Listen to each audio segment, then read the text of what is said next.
The sky above Earth was bleeding. It started with the glow, burning streaks tearing across the atmosphere like angry scars. Alien warships pierced the clouds, their hulls obsidian black and humming with unnatural energy. The invasion wasn't a whisper this time. It was thunder, blaring across every military comm channel. Earth had no more time to prepare. The final push had begun. From his ruined outpost on the edge of Alaska, Commander Holt watched the firelight flicker across the sky. The base had long been abandoned, stripped of personnel, left to rot like the promises that once filled its halls. He stood alone now, wrapped in a ragged coat, his breath misting in the frozen air. He'd been forgotten. 5 years ago, they'd called him a traitor, blamed him for the deaths at the Europa Gate. Never mind the truth. Never mind that he'd been right, that Earth's top brass had ignored his warnings about the alien infiltration. The politicians wanted a scapegoat, and Holt fit the bill.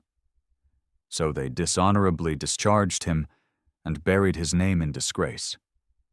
But they hadn't taken everything. Beneath the outpost, deep in the permafrost, was his secret. For years, he'd worked in silence, fueled by guilt, fury, and one last purpose. With scavenged tech, stolen data, and a mind sharper than most men realized, Holt built something the world forgot to fear. A warship, unlike anything Earth or its enemies had ever seen. He called her Wraith. She'd never flown. Never needed to. Until now. The emergency broadcast crackled on a handheld screen beside him. A desperate voice, a tired general begging any available asset to respond. Earth's defenses were crumbling, satellites down, colonies in blackout. Major cities, Los Angeles, New Tokyo, Berlin, were falling under orbital strikes. No one had expected the aliens to hit all at once, but Holt did, years ago. "Of course you bastards would wait until we're weak," he muttered, lighting a cigarette with shaky hands. "Cowards always wait for the right moment to gut you." The handheld blinked. Coordinates of the battlefield flickered across the screen. Earth's final resistance was mounting over the Atlantic, scrambling whatever ships were still functional. Dozens of alien destroyers were breaching orbit. The end was coming fast. And Earth didn't have a chance, unless the Wraith flew. Holt took one last drag of his cigarette and stomped it into the snow.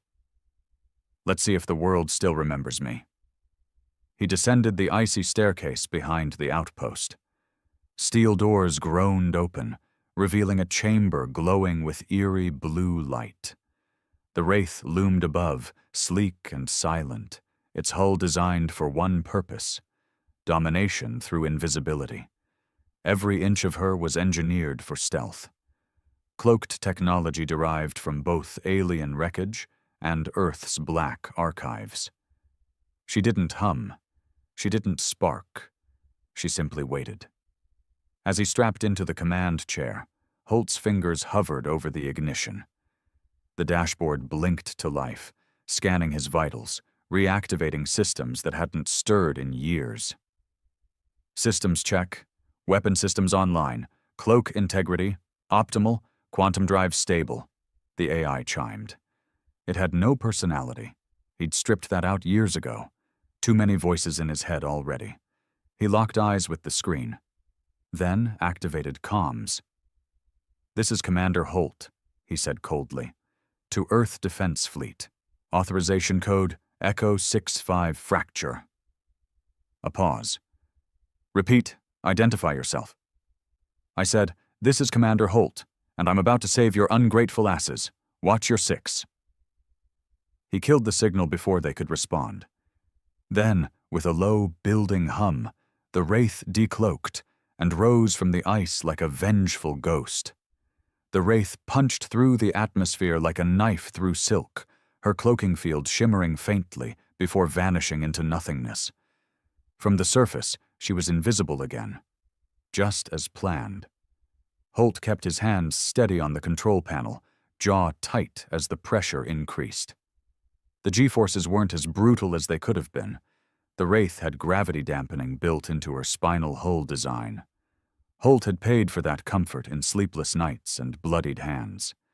He soared high into the sky, past the mesosphere, past the wreckage of burned-out satellites, until the black canvas of space welcomed him back like an old enemy. And then he saw it. The battlefield was chaos.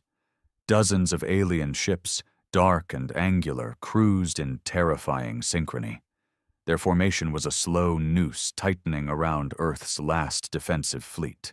Clunky, outdated vessels clinging to life through sheer desperation. You could spot the Earthships easily. They were the ones taking the hits. Holt's eyes narrowed as he took in the slaughter. A missile cruiser burst into flames near Mars Transfer Point 3, its hull peeling open like a flower under pressure. There were no escape pods, just bright blue vapor and the sound of screaming, cut short by silence. He didn't flinch. Not anymore. "Open forward scope," Holt said flatly. The view expanded, digital overlays mapping friend and foe. Red markers overwhelmed the screen. The alien fleet wasn't just aggressive, they were surgical, every move calculated, every attack followed by silence, no theatrics, no warning, just cold extermination. But that's when he saw it. Them. Earth's surviving forces had regrouped over the Atlantic Hemisphere, what was left of them.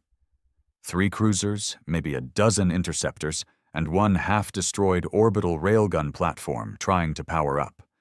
They were flying blind, communications jammed by alien tech Holt had warned Earth's brass about years ago. And then, static. "Unknown vessel. You're in violation of Treaty Protocol 7. Identify or prepare to be engaged." It was the fleet. Of course, they didn't believe it was him. Holt didn't blame them. He toggled his voice modulator off. No bravado, just raw truth. "This is Commander Holt of the Wraith," he said into the silence. "Your line is about to go dark. When it does, watch the east flank."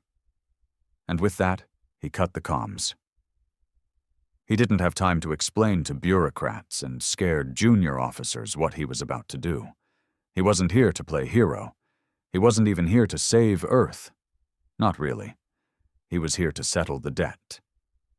He shifted the Wraith into combat mode. The hum of the cloak dropped to a low pulse, replaced by an eerie stillness, like the breath before the plunge.